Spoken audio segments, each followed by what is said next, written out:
Here is an exercise that will assist you in your deliberate creating. Take 3 separate pieces of paper, and at the top of each page, write one thing that you want. Now take your first paper, and beneath the subject of what you are wanting, write, "These are the reasons that I want this." Write whatever comes to your mind, whatever flows forth naturally. Do not try to force it. And when nothing more comes, you are complete for now.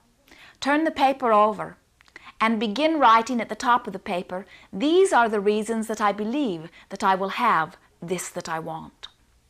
The first side of your paper is enhancing what you are wanting. The first side of the equation. The second side of the paper is enhancing your belief that you will have it. And as you have written why you want what you want and why you know that you will have what you want, you have set forth and are now expecting and therefore will receive the subject of your wanting. All that is necessary is that you want it and keep expecting it until you have it, and it will be yours. In this exercise, we are encouraging that you select only 3 things that you are wanting, for there will be more power of focus. Eventually, once you are understanding the process, you will be able to simultaneously create in many directions. Before you will experience something in your physical life experience, you must first give thought to it. Your thought is the invitation, and without it, it will not come. We are encouraging intentional deciding of what is wanted, and then intentional giving of thought to those things that are wanted, while you are intentionally not giving thought to those things that are not wanted.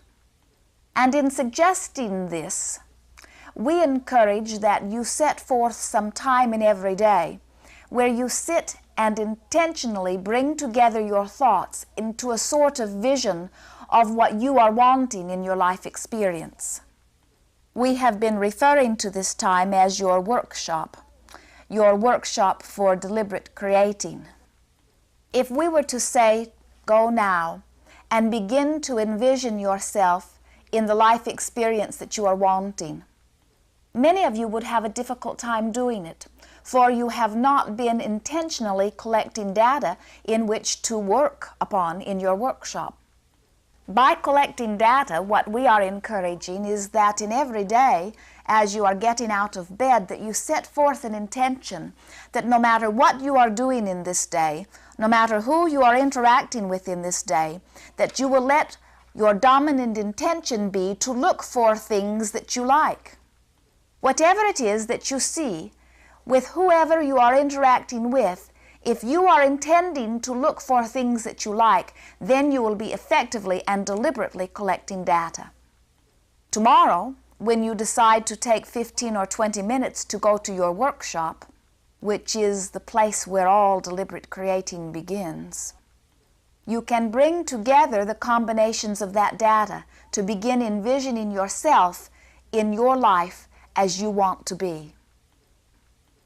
We have told you that your thoughts are magnetic, but we are wanting to add a point of clarification here, and you will be relieved as you hear this, for we are wanting you to know that while every thought has creative potential, that the thoughts that do not have great emotion at same time are not bringing into your experience with any sort of speed the subject of your thought.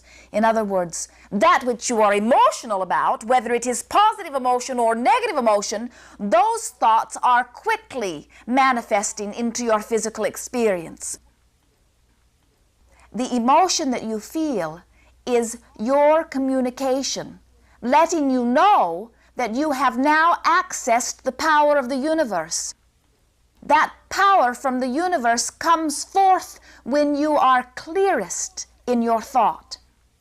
If you go to a horror movie, and as you are sitting there in the theater looking upon the screen at all of the detail that is offered with the color and the sound, you are at that time in a negative workshop. For as you are envisioning all of that that you do not want to see, the emotion that you feel is your inner being saying to you, you are seeing something that is so vivid that the universe is now offering power unto it. When you leave the theater, fortunately, you usually say it was only a movie, and so you do not expect, you do not believe it will happen to you, and so you do not complete the second part of the equation. You have given thought to it with emotion, and so you have created it, but you do not allow it into your experience because you do not really expect it. However, as you are walking out, if your friend says to you, it may only be a movie, but it happened to me, then you may begin pondering that thought, and you may bring yourself to belief or expectation that that will happen to you, and then it will. Giving thought on the one hand and expecting or believing on the other hand is the balance that brings to you that which you receive. If you are wanting and expecting, it will be yours very soon. However, it is not often that you have achieved a balance in this process where your wanting and your expecting are equal. Sometimes your wanting is very high, but your belief is not there at all. For example, the mother whose child is trapped beneath the automobile. She does not believe that she can lift that heavy vehicle from her child, but her wanting is so extreme that she does. There are many examples where your belief is high, but your wanting is not so high. Creation of illness, such as cancer, is that sort of example, where your belief in it is very keen, while your wanting is not. Many of you find yourself in what we would term a negative workshop many times in a day.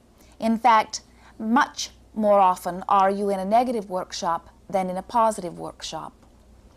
There is more predominance of negative belief that surrounds you. And so it is by natural process that you find yourself pondering negatively rather than positively. As you are sitting at your desk with your stack of bills beside you, feeling the tension, even the fear, because there is not enough money to pay the bills, or at least not enough to pay the bills and do the things you are really wanting to do. And as you sit there giving thought that there is not enough money, you are in the perfect position for the creating of more of what you do not want. And the way you feel about it is your signal from inner being saying to you that that which you are thinking is not in harmony with what you are wanting. Now let us summarize all that we have offered here, that you may have a clear and definite plan for the deliberate control of your life experience. First, recognize that you are more than you see here in this physical body, that there is a broader, wiser, certainly older part of you that remembers all that you have lived and, more importantly, knows that which you now are. And from that broader, all-encompassing perspective can offer you clear and absolute information as to the appropriateness of that which you are doing or speaking or thinking, or to that which you are about to do or about to speak. If you will set forth the intentions that are yours at this time, then your guidance system can work even more effectively, for it has the ability to include all of the data, all of your desires, all of your intentions, all of your beliefs, and compare it with what you are doing or what you are about to do to give you absolute guidance. As you recognize that this guidance system is yours, then as you are moving through your day, be sensitive to the way that you are feeling. And whenever you find yourself feeling negative emotion, stop whatever you are doing that is bringing it forth. For the negative emotion means you are negatively creating. Negative emotion exists only when you are miscreating. And so when you recognize you are having negative emotion, no matter why, no matter how it got there, no matter what the situation is, stop doing whatever it is that you are doing and put your thoughts upon what you are wanting. Now for the deliberate creating. Spend time, 15 or 20 minutes in every day is quite enough, where you sit quietly, undisturbed and not distracted by that which is around you, where you can think or daydream about your life, seeing yourself as you are wanting to be, seeing yourself surrounded by that which pleases you, thinking and being and doing as you most want to be. Now here you will find the clarity that will bring this all together for you. We've mentioned earlier that you are a sort of magnet. And what we are wanting you to hear here is that the way that you feel about you is your strong and powerful magnetic point of attraction. When you feel poor, you cannot attract prosperity. When you feel fat, you cannot attract thin. When you feel lonely, you cannot attract companionship. It defies law, you see. And so you say, but Abraham, this is what is. And we say you live in a world that wants to point out what is reality. They say to you, face the facts, look at what is.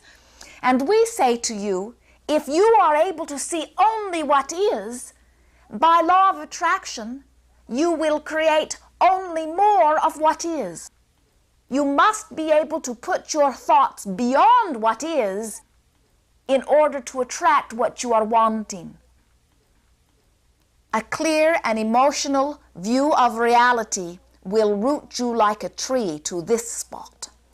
But a clear, happy vision of what you are wanting will begin attracting circumstances and events and other beings into your life to bring you to what you are wanting rather than to what you are getting.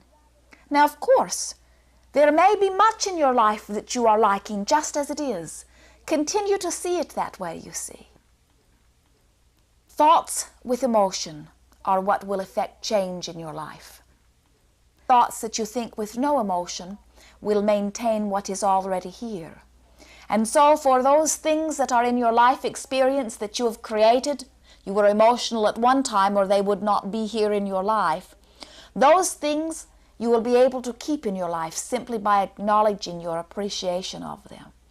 But those things that you do not yet have, that you want very much, you must give clear, conscious, deliberate, emotional thought to attract those things.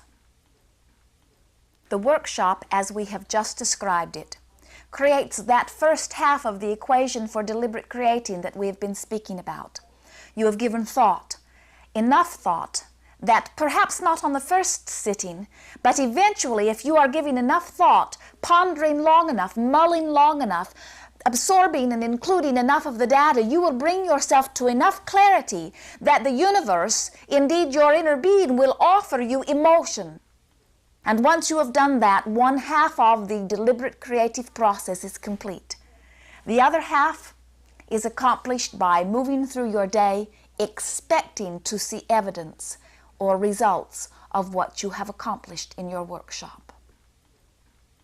As you spend more time thinking about what you want, and then more time thinking about what you have decided that you want, so much so that you get excited about it, that once you have felt excitement, you have launched the creation, and then you have only to expectantly watch for the results.